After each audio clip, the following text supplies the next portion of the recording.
take, you're going to write them down. Number one is to learn how to wait patiently. To wait patiently.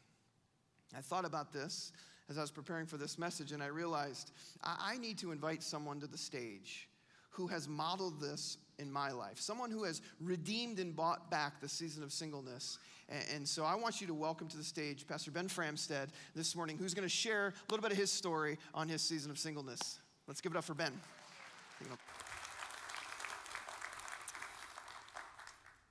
I moved to Worcester right after college. I was 22, and then I didn't get married until I was 32.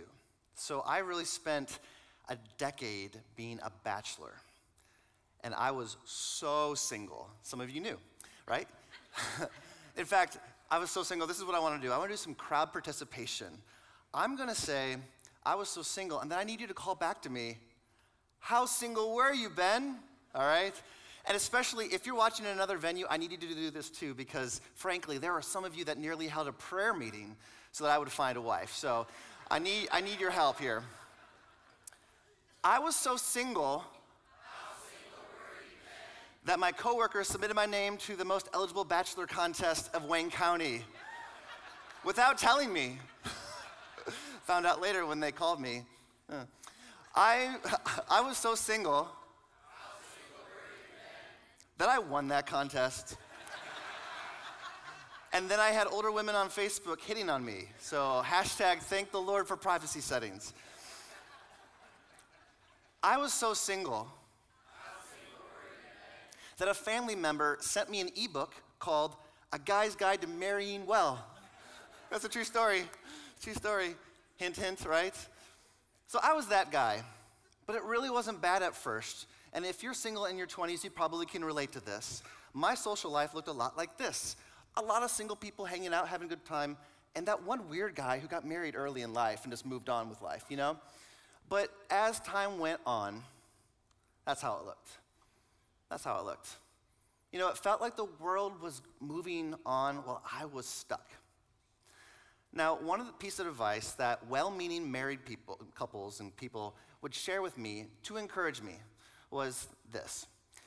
If you just surrender your desire to have a wife, that's the moment that God's going to give you one.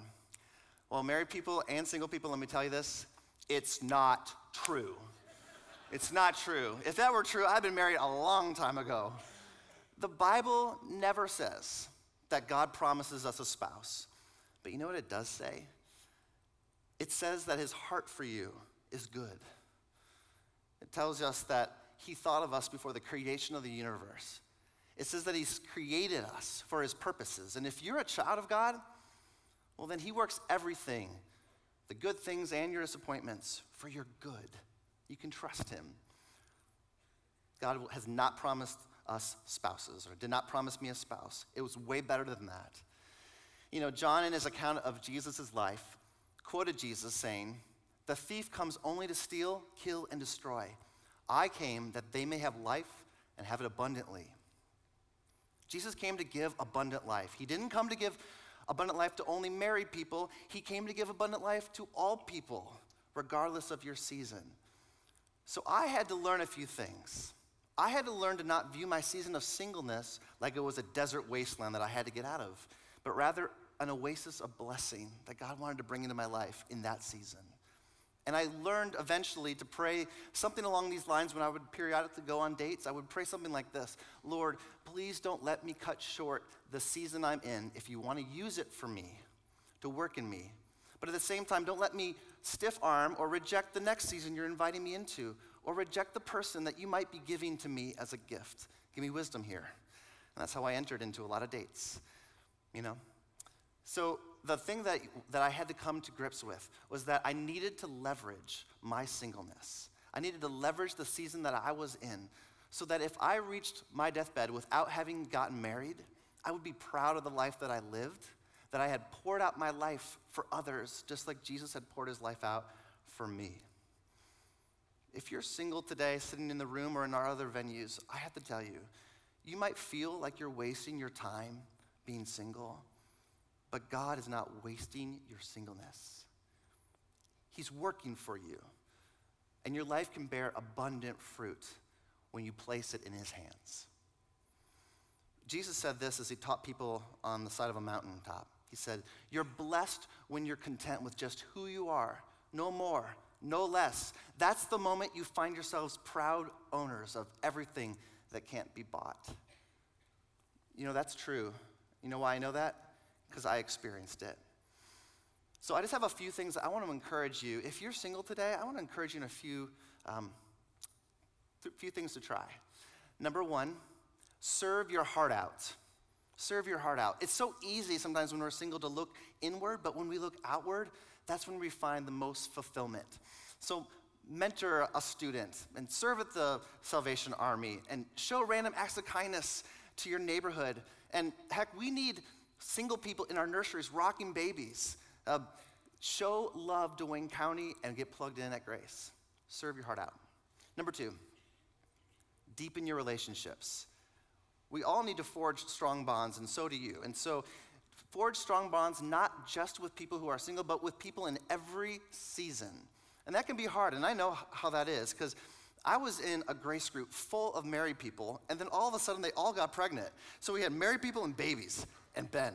And that was what our Grace group was like. But it was so good, and I cherish the people that I got to be in a Grace group with. And also, I need to tell you this. Many of you in this room and in our venues that are watching, you welcomed me into your home, into your family. And you need to know that I'm so grateful for you, that you were God's favor on my life. So thank you. So deepen relationships, because you know what? You can love in extraordinary ways. Third one, last one. Venture out into the dating world. And we're going to talk a little bit more about this next week. But let me say this. It can be really hard to put yourself out there, especially if you've tried and you've failed. But keep doing it. And if you're content being single, still go on a few dates. Because while God hasn't promised us spouses, didn't promise me a spouse, you never know what he might do. And that's my story. Because over a year ago, I married the love of my life, Amanda, because God was inviting us both into a new season. Now, I'm not trying to wrap my story up in a bow and tell you that this is how it always happens. You're too smart for that. I wouldn't insult you.